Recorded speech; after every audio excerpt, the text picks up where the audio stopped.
Hi అండి అందరికీ. ఇది లాస్ట్ ఇయర్ వచ్చినటువంటి ఎస్జిటి అండ్ ఎస్సీకి సంబంధించినటువంటిది అనమాట. మనకి ఎక్కువగా ఎస్జిటిలో ఉన్నటువంటి టోటల్ సిలబస్ ఇందులో కవర్ అవ్వడం జరిగింది. అంటే టోటల్ సిలబస్ కాదు, ఇందులో ఏది కూడా మన సిలబస్లో లేదు అనేటటువంటిది ఏమీ లేదు. ఎస్జిటి సిలబస్కి మొత్తం ఇందులో ఉన్నవన్నీ కూడా ఎస్జిటికి సంబంధించినవే ఉన్నాయి. అలాగే ఎస్సీకి ఉన్నాయా లేదనేది నాకు తెలియదు. ఎస్సీ అని చెప్పేసి కూడా నేమ్ మెన్షన్ చేయడం జరిగింది. అయితే ఇక్కడ మనం చూసుకుంది ఏంటంటే ఆల్రెడీ మీకు 2 లెసన్స్ ఒక వీడియో, 2 లెసన్స్ ఒక వీడియో, 4 లెసన్స్ 2 వీడియోల కింద అందించడం జరిగింది. ఆ వీడియోస్ యొక్క లింకులు అనేటటువంటివి కింద కామెంట్ బాక్స్లో ఇచ్చాను. మీరు కావాలంటే దీనికి ముందున్నటువంటి 2 వీడియోలను కూడా చూడాలనుకున్న వాళ్ళు చూడొచ్చు. ఇది వీడియో, ఫైనల్ వీడియో 3 వీడియోలు అనమాట. క్విక్ రివిజన్ కింద అందించడం జరిగింది. ఇక్కడ అంటే ఈ బుక్ కొంతమంది దగ్గర లేదు, ఇందులో కొన్ని ముఖ్యాంశాలు అనేటువంటి కవర్ అవ్వడం జరిగింది కాబట్టి ఇది అందించడం జరిగింది. పూర్వకాలంలో విద్యాబోధన చేయాలంటే ఉపాధ్యాయుడు ఉపయోగించేటటువంటి ఉపకరణాలు ఏంటంటే నల్లబల్ల, శుద్ధమొక్క, అలాగే తుడుపుగుడ్డ. అప్పుడు నల్లబల్ల, శుద్ధమొక్క, తుడుపుగుడ్డ. అలాగే డిపిఈపి యొక్క ఫుల్ ఫామ్ ఏంటంటే district primary education programme. District primary education programme జిల్లా ప్రాథమిక విద్యా కేంద్ర కార్యక్రమం అనమాట. NCPCR national commission for protection of child rights. National commission for protection of child rights. అలాగే ఏ నెంబర్కు ఫిర్యాదు చేయడం ద్వారా విద్యార్థి తనను శిక్షిస్తున్న ఉపాధ్యాయుడు లేదా యాజమాన్యంపై ఆరోపణ చేయవచ్చు అంటే టోల్ ఫ్రీ నెంబరు 1908. అలాగే ఉపాధ్యాయుడు పాఠ్యభాగ విశదీకరణలో లక్ష్యాలను ఏర్పరచుకుంటాడు. ఆ లక్ష్య సాధనకు సోపానాలే బోధనోపకరణాలు అని చెప్పింది ఎవరంటే కొంపెల్ల ఆంజనేయ శాస్త్రి. ఉపాధ్యాయులు పాఠ్యభాగ విశదీకరణలో లక్ష్యాలను ఏర్పరచుకుంటారు. ఆ లక్ష్య సాధనకు సాధనాలే బోధనోపకరణాలు అని చెప్పింది కొంపెల్ల ఆంజనేయ శాస్త్రి. నెక్స్ట్ ఉపకరణం అనేటటువంటిది విషయ చిత్రీకరణకు, సరి అయిన వ్యాఖ్యానానికి, తొందరగా తేలిగ్గా విషయాన్ని అర్థం చేయించడం కోసం, శాశ్వతమైనటువంటి అవగాహనకు ఉపయోగపడుతుందని పేర్కొన్నది ఎవరంటే మాజీ కేంద్ర మంత్రి అయినటువంటి హుమయూన్ కబీర్. అభ్యసనం ఆకర్షణీయంగా ఉండాలంటే తప్పనిసరిగా ఉండవలసింది ఏంటంటే బోధనోపకరణాన్ని పాఠ్యబోధనకు ముందుగా కానీ లేదా బోధనానంతరం కానీ ఉపయోగించకూడదు. పాఠ్యబోధన సమయంలోనే దాన్ని సమయానుకూలంగా ఉపయోగిస్తున్నారన్నమాట. పాఠ్యబోధన జరుగుతున్నప్పుడు ఉపయోగించాలి. శ్రవణ బోధనోపకరణాలకు ఉదాహరణ ఏంటంటే రేడియో, శ్రవణ బోధన అంటే వినేటటువంటివి. Radio, tape recorder, CD player, cell phones, అలాగే సంగీత వాద్యాలు ఇవన్నీ కూడా బోధనోపకరణాలే. టేప్ రికార్డరు తమ యొక్క పఠనాన్ని రికార్డు చేసుకొని మళ్ళీ వినడం ద్వారా విద్యార్థి తమ ఉచ్చారణ దోషాల్లో సరిచేసుకోవడానికి అవకాశం ఉంటుంది. సీడీ అంటే ఫుల్ ఫామ్ ఏంటంటే కాంపాక్ట్ డిస్క్. డివిడి అంటే డిజిటల్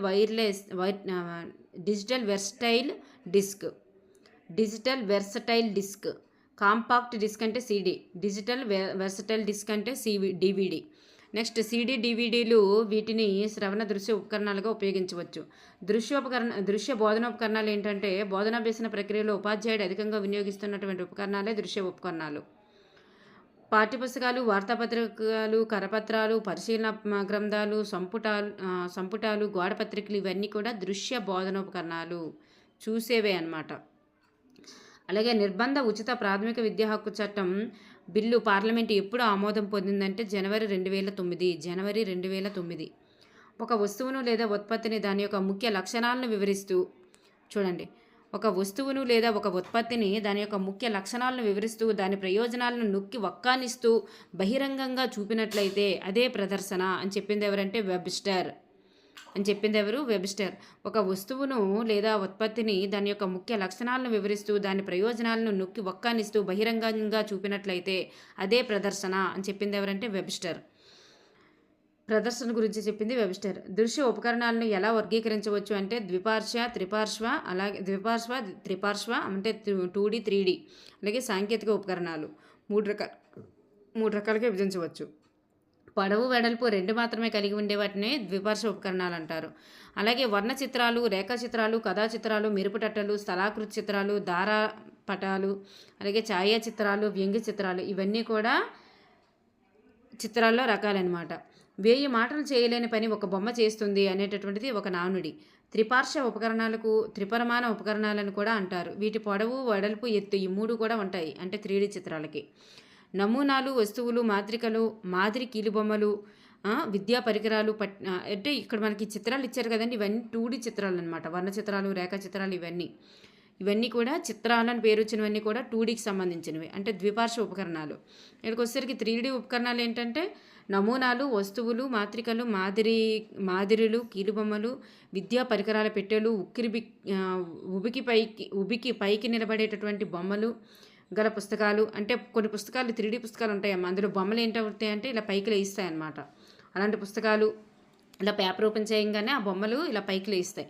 అలాంటి పుస్తకాలు వేటికి ఉదాహరణ అంటే త్రిపార్శ్వ ఉపకరణాలకి ఉదాహరణ. CCRT ఫుల్ ఫామ్ ఏంటంటే centre for cultural resource and training. Centre for cultural resource and training. సాంకేతిక దృశ్య ఉపకరణాలు ఏంటంటే బల్లలు, బోర్డులు, ప్రొజెక్టర్లు. వీటిని సాంకేతిక దృశ్య ఉపకరణాలు అంటారు. 3 రకాల కదా ఉపకరణాలు, ద్విపార్శ్వ, త్రిపార్శ్వ, సాంకేతిక. ఈ సాంకేతిక చెందినవి ఏంటంటే బల్లలు, బోర్డులు, ప్రొజెక్టర్లు. Centre for cultural resources and training అంట CCRT అంటే. చూడండి, ECCE అంటే early child care education centre. ECCE. అలాగే దృశ్య శ్రవణ ఉపకరణాలు. దృశ్యాన్ని చూడడంతో పాటు దానికి సంబంధించినటువంటి ధ్వనులను వినగలిగేటటువంటి ఉపకరణాలు ఏమంటారంటే దృశ్య శ్రవణ ఉపకరణాలు. చలనచిత్రాలు, టీవీ, కంప్యూటరు, LCD, ల్యాప్టాప్లు మొదలైనవన్నీ కూడా దృశ్య శ్రవణ ఉపకరణాలు. సైట్ యొక్క full form state institute of educational technology. State institute of educational technology SIET అంటే. ఇక్కడ CCRT అంటే ట్రైనింగ్ వస్తుంది. నేడు విస్తృతంగా ప్రపంచంలో ఉన్నటువంటి విద్యా ఉపకరణం ఏంటంటే కంప్యూటర్. దాన్ని మించిపోయిందండి ఇప్పుడు మొబైల్ కూడా. NIHA అంటే national information highway authority. NIHA అంటే నేషనల్ ఇన్ఫర్మేషన్ హైవే అథారిటీ. జాతీయ సమాచార రాజనీతి అధికార సంస్థ. NIHA. LCD అంటే లిక్విడ్ క్రిస్టల్ డిస్ప్లే. దృశ్య శ్రవణ యంత్రం ఏంటంటే సెల్ ఫోన్. దృశ్య శ్రవణ యంత్రము సెల్ ఫోన్. అలాగే విద్యకు వినాశనానికి మధ్య జరిగేటటువంటి పరుగు పందెమే చరిత్ర. విద్యకు వినాశనానికి మధ్య జరిగే పరుగు పందెమే చరిత్ర అని చెప్పింది H.G. వెల్స్. ఆహ్లాదకరమైనటువంటి వాతావరణంలో భాషను బోధించడానికి అలవాటుగా మార్చుకున్నటువంటి భాషా బోధనే భాషా క్రీడలు. గిజుబాయి ప్రకారం బాలలు జ్ఞానం పొందేటటువంటి విధానాలు ఏంటంటే 3 విధానాలు. తెలిసిన దాని నుంచి తెలియని దానికి వెళ్ళడం, స్థూలం నుంచి సూక్ష్మానికి వెళ్ళడం, అలాగే బాలల మనసును అనుసరించి బుద్ధిని అంచనా వేసుకోవడం. బాలల యొక్క వయసును అనుసరించి మనసును బుద్ధిని అంచనా వేసుకోగలగడం. ఈ 3 విధానాలు గిజుబాయి తెలిపారంట. తెలిసిన దాని నుంచి తెలియదానికి వెళ్ళడం, అలాగే స్థూలం నుంచి సూక్ష్మానికి బాలల వయసును అనుసరించి వాళ్ళ యొక్క మనసును బుద్ధిని అంచనా వేయడం, వయసును అనుసరించి బోధించాలని చెప్తుందన్నమాట.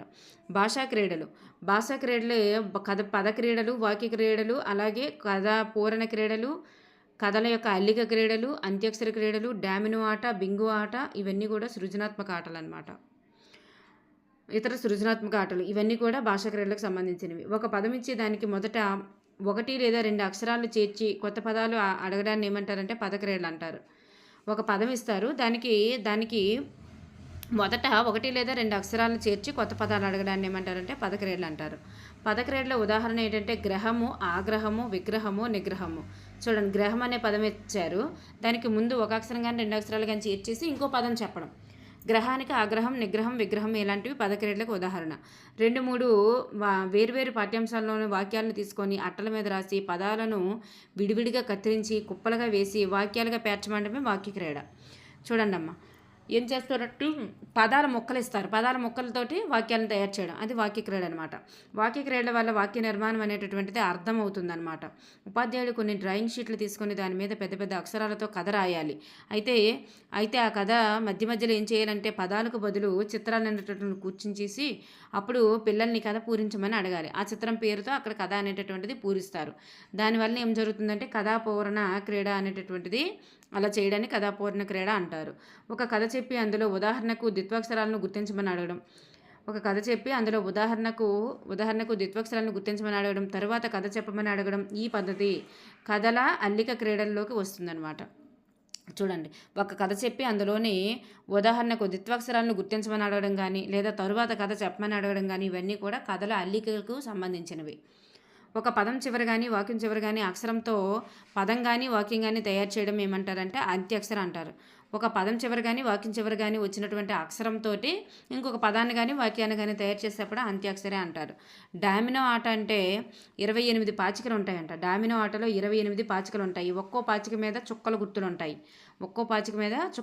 ఉంటాయి. కార్డులో 2 భాగాలు ఉంటాయి. ఈ కార్డుని డామినో కార్డు అని అంటారు. మొదటి కార్డులో మొదటి భాగాన్ని ఖాళీగాను, చివరి కార్డులో రెండవ భాగం ఖాళీగాను ఉంటుంది. మొదటి కార్డులోనే మొదటి భాగం ఖాళీగా ఉంటుంది. డామినో ఆటలో చూడండి అమ్మ, ఇలా ఉంటుంది అనుకో, ఒక కార్డులుగా ఇలా 2 భాగాలు చేస్తే ఒక్కొక్క కార్డులో 2 భాగాలు ఉంటాయమ్మ. మొదటి కార్డులోన మొదటి భాగం ఖాళీగా ఉంచుతారు, రెండో భాగంలో ఒక చిత్రం కానీ ఏదో ఒకటి ఇస్తారు. మొదటి భాగం మాత్రం ఖాళీగా ఉంచుతారు. ఈ రెండో దానికి ఏం చేస్తారు, మొదటి దానికి చివరి కార్డులో రెండో భాగం ఖాళీగా ఉంచుతారు. మొదటి దానికి ఏదైనా బొమ్మ కానీ వాక్యం కానీ ఏదో ఒకటి ఇస్తారనమాట. ఇలా అటు చూసారు కదా, ఇలా ఇస్తారు. అంటే ఇక్కడ రెండోది కూడా ఫిల్ చేస్తారు. ఇలా ఫిల్ ఇచ్చేసి దాన్ని ఇలాంటి కార్డుల ద్వారా ఆటని ఆడించడం. నెక్స్ట్ బింగో ఆట. ఇది ఒక చిట్లాట అనమాట. ఇది ఒక చీట్లాట. బింగో ఆట అంటే చీట్లాట. 1వ తరగతి పిల్లలకి మిక్కిలి ఉపయుక్తమైనటువంటిది బింగో ఆట. చీట్లకు సంబంధించింది. చింత చెట్టు చిలకలతోటి ఏమని పలికింది? చిలకల్లారా చీచీ పొమ్మంది. ఈ గేయం రచించింది ఎవరంటే గురజాడ. చూడండి, బింగో ఆట 1వ తరగతికి మిక్కిలి ఉపయుక్తం. అలాగే ఆర్ఎంఎస్ఏ అంటే ఫుల్ ఫామ్ ఏంటి? రాష్ట్రీయ మాధ్యమిక శిక్షా అభియాన్ అనేటటువంటిది. ఇది 2010 నుంచి అమల్లోకి వచ్చిందంట. నెక్స్ట్, అభ్యసనం అనేటటువంటిది ఆకర్షణీయంగా ఉండాలంటే తప్పనిసరిగా ఉండాల్సినవి ఏమిటి? ఆకర్షణీయంగా ఉండాలంటే తప్పనిసరిగా ఉండాల్సినవి. ఆన్సర్ బోధనోపకరణాలు.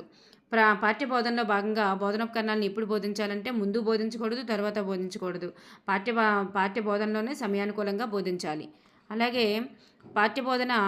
బోధనాభ్యసన ప్రక్రియలు ఉపాధ్యాయుడు అధికంగా వినియోగిస్తున్నటువంటి ఉపకరణాలు ఏమిటి? పాఠ్య బోధన ప్రక్రియలో ఉపాధ్యాయుడు అధికంగా ఉపయోగిస్తున్నటువంటి ఉపకరణాలు ఏమిటి? అధికంగా ఉపయోగిస్తున్నవి దృశ్య బోధనోపకరణాలే ఎక్కువగా ఉపయోగిస్తుంటారనమాట. నిర్బంధ ఉచిత విద్యా హక్కు బిల్లు పార్లమెంట్లో ఎప్పుడు ఆమోదం తెలిపింది? ఎప్పుడండి? జనవరి 2009 అనమాట. విద్యకు వినాశనానికి మధ్య జరిగేటటువంటి పరుగు పందెమే చరిత్ర అని చెప్పింది ఎవరంటే హెచ్జి వేల్స్. ఒక పదం చివర దానికి మొదట 1 కానీ లేదా 2 కానీ అక్షరాలు చేర్చి కొత్త పదాలతో ఆడడాన్ని ఏమంటారంటే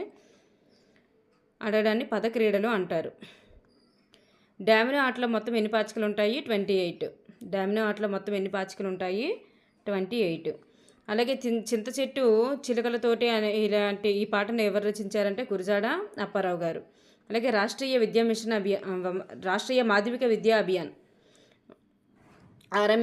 ఆర్ఎంఎస్ఏ ఎప్పుడు వచ్చిందంటే ప్రారంభించబడిందంటే 2010. బాల యొక్క జ్ఞానం పొందేటటువంటి విధానాలను గురించి చెప్పింది ఎవరు? బాలు జ్ఞానం పొందే విధానాలను గురించి చెప్పినది ఎవరు అంటే గిజుబాయి.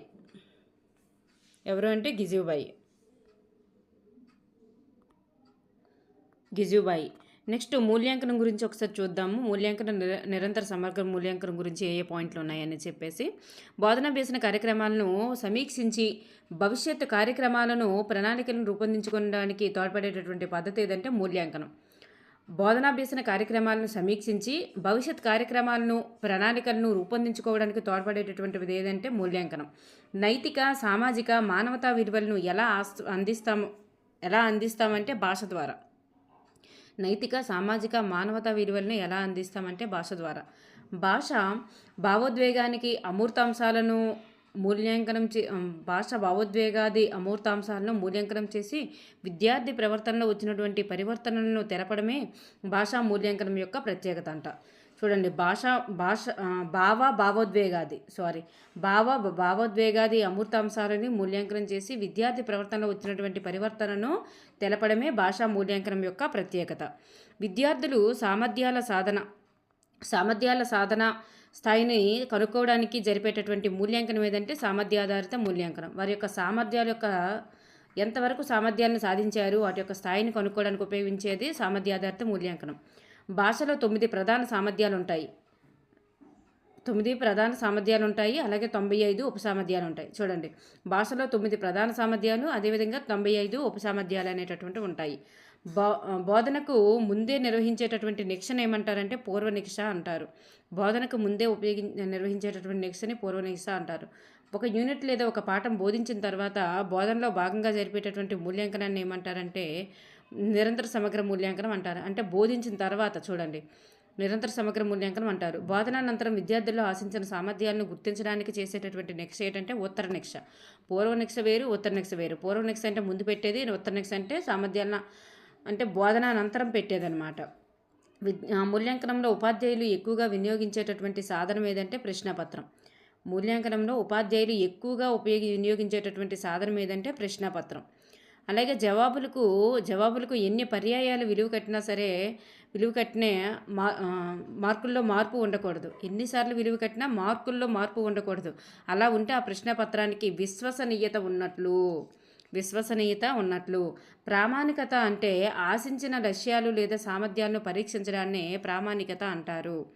నెక్స్ట్, పక్షపాత ధోరణికి అవకాశం ఉండని వ్యక్తులు, వస్తువుల ప్రభావం లేకుండా సర్వజనీనమై ఉండడం, దాన్నే వస్తునిష్ఠత అంటారు. పక్షపాత వైఖరి ఎటువంటిది ఉండకూడదు. వ్యక్తులు, వస్తువుల యొక్క ప్రభావానికి లోను కాకుండా సర్వజనీనమై ఉండడాన్ని వస్తునిష్ఠత అంటారు. అలాగే అన్ని బోధనాంశాలకు సముచిత ప్రాధాన్యం కలిగి ఉండడాన్ని వ్యాపకత అంటారు. వ్యాపకత లేదా సమగ్రత అంటారు. అలాగే తరగతి గదిలో పరీక్షలు నిర్వహించడానికి వీలుగా ఏ ఉపాధ్యాయుడైనా సరే నిర్వహించగలగడాన్ని ఏమంటారంటే ఉపయోగికత అంటారు. తరగతి గదిలో పరీక్షలు నిర్వహించడానికి వీలుగా ఏ ఉపాధ్యాయుడైనా నిర్వహించగలగడాన్ని ఔపయోగికత అంటారు. నెక్స్ట్, పరీక్షల ఫలితాలు పరిపుష్టితనిచ్చి విద్యాభ్యాసన ప్రక్రియ సరిగ్గా జరగడానికి తోడ్పడాలి. ఈ లక్షణాన్నే కొనసాగింపు అంటారు. పరీక్ష ఫలితాలు అనేటటువంటివి పరిపుష్టినిచ్చి అదేవిధంగా బోధనాభ్యసన ప్రక్రియ సరిగ్గా జరగడానికి తోడ్పడేటటువంటి లక్షణాన్ని ఏమంటారంటే కొనసాగింపు అంటారు. పరీక్షా పత్రంలో వేటికి ప్రాధాన్యం ఉండాలంటే జ్ఞానము, అవగాహన, మానసిక చలనాత్మక రంగాలకే ఉండాలి. పరీక్షా పత్రంలో భావావేశ రంగం అనేటటువంటిది ఉండదు. పరీక్షించేటటువంటి ప్రశ్నాంశాలు పరిమితంగా ఉంటాయి. అలాగే విద్యార్థుల నిక్షను విద్యా ఉపలబ్ధి నిక్ష విద్యార్జన నిక్షను విద్యా ఉపలబ్ధి నిక్ష, విద్యా సాధన నిక్ష అని 2 రకాల అనే పేర్లతో కూడా పిలుస్తారనమాట. విద్యా అర్జన నిక్షను విద్య ఉపలబ్ధి నిక్ష, అలాగే విద్యా సాధన నిక్ష అని కూడా పిలుస్తారు. నిక్ష వల్ల లభించినటువంటి సామూహిక ప్రమాణాల ఆధారంగా విద్యార్థుల ప్రగతిని ఇతర విద్యార్థుల యొక్క ప్రగతితో పోల్చి చూసేటటువంటి నిక్షను ఏమంటారంటే సూత్రాధారిత నిక్ష అని అంటారు. నెక్స్ట్ వన్, విద్యార్థి తాను సాధించినటువంటి విద్య ప్రమాణాల ఆధారంగా అతని యొక్క ఫలితాలను పోల్చి చూస్తాడు. ఇది వైయక్తికమైనది ప్రమాణాధారిత నిక్ష లేదా సంకలన నిక్ష లేదా రూపణ నిక్ష అని కూడా అంటారు. చూడండి, విద్యార్థి తాను సాధించిన ప్రమాణాల ఆధారంగా అతని యొక్క ఫలితాలను పోల్చి చూస్తారంట. ఇది వైయక్తికమైనది. దీనినే ప్రమాణాధారిత నిక్ష అని, సంకలన నిక్ష అని, రూపణ నిక్ష అని కూడా అంటారంట. 2 లేదా 3 వాక్యాల యొక్క జవాబులు ఆశించేటటువంటి ప్రశ్నలు. 2 లేదా 3 వాక్యాల జవాబులు ఆశించే ప్రశ్నలు ఏమంటారంటే లఘు సమాధాన ప్రశ్నలు అంటారు. ఒకే మాటలో జవాబు రావడం, ఇచ్చిన సమాధానాల్లో సరి అయిన దాన్ని గుర్తించడం, ఖాళీలు పూరించడం, జతపరచడం, తప్పొప్పులు తెలపడం మొదలైన ప్రశ్నలన్నీ కూడా వస్తునిష్ట ప్రశ్నలు లేదా లక్ష్యాత్మక ప్రశ్నలు అని అంటారనమాట. ఒక్క మాటలో సమాధానాలు ఇవ్వడం. ఇప్పుడు మన డిఎస్ ఎగ్జామ్ టైప్ అనమాట, టెట్ ఎగ్జామ్ టైపు. విశ్వసనీయత లేదా ప్రామాణికత, ఔపయోగికత ఈ 3 కూడా ఉండేటటువంటి ప్రశ్నలు ఏంటంటే వస్తునిష్ట ప్రశ్నలు లేదా లక్ష్యాత్మక ప్రశ్నలు. ఈ 3 కలిగి ఉంటాయి, లక్ష్యాత్మక ప్రశ్నలు లేదా వస్తునిష్ట ప్రశ్నలు.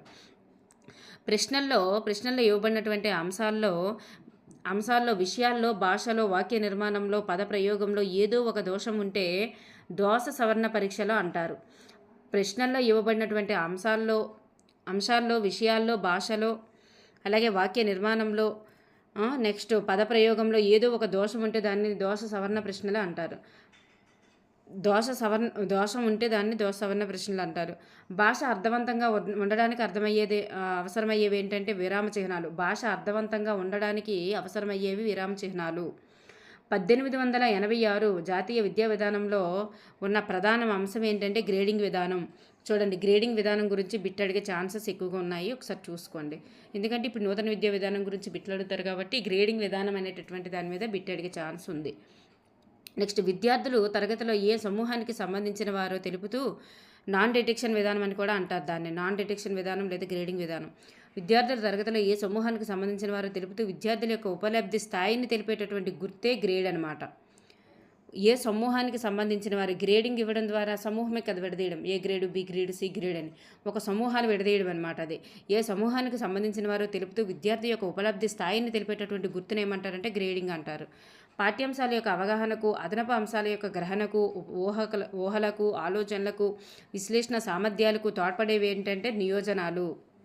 పాఠ్యాంశాల యొక్క అవగాహనకు, అదనపు అంశాల గ్రహణకు, ఊహకు, ఆలోచనలకు, విశ్లేషణ సామర్థ్యాలకు వీటన్నింటికి తోడ్పడేవి ఏంటంటే నియోజనాలు. అలాగే నియోజనాలనే నిర్దేశాలని కూడా అంటారు, వీటినే అసైన్మెంట్స్ అని కూడా అంటారు. బోధనా పద్ధతుల్లో ఉత్తమమైనటువంటి పద్ధతి ఏంటంటే ప్రాజెక్ట్ పద్ధతి లేదా ప్రతికల్పన పద్ధతి. మోస్ట్ ఇంపార్టెంట్, చూసుకోండి. నేడు అమల్లో ఉన్నటువంటి మూల్యాంకన విధానం ఏంటంటే నిరంతర సమగ్ర మూల్యాంకనం, CCE, continuous comprehensive and evolution.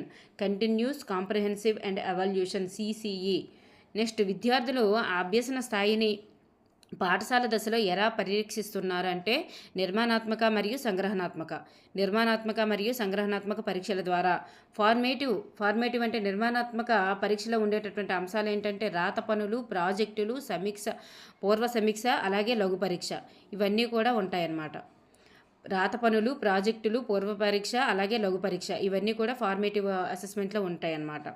Next, బోధనాభ్యసన కార్యక్రమాలను సమీక్షించి భవిష్యత్ కార్యక్రమాలకు ప్రణాళికను రూపొందించుకోవడానికి తోడ్పడేవి ఏంటి అంటే మూల్యాంకనం.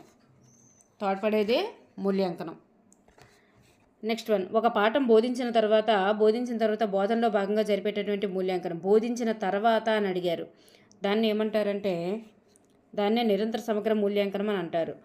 జవాబులకు ఎన్ని పర్యాయాలు విలువ కట్టిన మార్కుల్లో డిఫరెన్స్ రాకపోవడం, దాన్ని ఏమంటారు విశ్వసనీయత అని అంటారు. మార్కుల్లో డిఫరెన్స్ రాకపోవడం విశ్వసనీయత. మూల్యాంకనంలో ఉపాధ్యాయులు అధికంగా చూడండి, దేనిలో అడిగారు, మూల్యాంకనంలో ఉపాధ్యాయులు అధికంగా ఉపయోగించేటటువంటి సాధనం ఏంటి? ప్రశ్నపత్రం. మూల్యాంకనం చేయాలంటే ప్రశ్నపత్రం. అలాగే విశ్వసనీయత, ప్రామాణికత, ఉపయోగికత, ఈ మూడు కూడా కలిగి ఉండేటటువంటి ప్రశ్నలు ఏంటంటే ఏ ప్రశ్నలు అలా అంటారు? లక్ష్యాత్మక ప్రశ్నలు లేదా వస్తునిష్ట పరీక్షలు. ప్రశ్నలు లేదా వస్తునిష్ట ప్రశ్నలు. భాష అర్థవంతంగా ఉండడానికి అవసరమయ్యేవి విరామ చిహ్నాలు. పాఠ్యాంశాల అవగాహనకు, అదనపు అంశాల గ్రహణకు, అలాగే ఊహకు, ఆలోచనలకు, విశ్లేషణ సామర్థ్యాలకి వీటన్నింటికి కూడా తోడ్పడేవి ఏమిటి? అదనపు అంశాల గ్రహించాలన్నా, అవగాహన చేసుకోవాలన్నా, ఊహకి, ఆలోచనలకి, విశ్లేషణ సామర్థ్యాలకి వీటన్నింటికి ఉపయోగపడేవి నియోజనాలు. విద్యార్థుల యొక్క అభ్యసనం ఆధారంగా తరగతిలో వారు ఏ సమూహానికి సంబంధించిన వారు సమూహాన్ని డివైడ్ చేయడము గ్రేడింగ్ అనమాట. నెక్స్ట్, నేడు అమల్లో ఉన్నటువంటి మూల్యాంకన విధానం ఏంటి? నిరంతర సమగ్ర మూల్యాంకనం, సిసిఈ. నిర్మాణాత్మక మూల్యాంకనంలో ఉండేటటువంటి అంశాలు ఏమిటి? రాత పనులు, ప్రాజెక్టులు, పుస్తక సమీక్ష, లఘు పరీక్ష, ఇవన్నీ కూడా ఉంటాయన్నమాట. రాత పనులు ఉంటుంది, ప్రాజెక్ట్ ఉంటుంది, పుస్తక సమీక్ష, లఘు పరీక్ష. ఓకేనండి, థ్యాంక్ యూ ఎవరీవన్.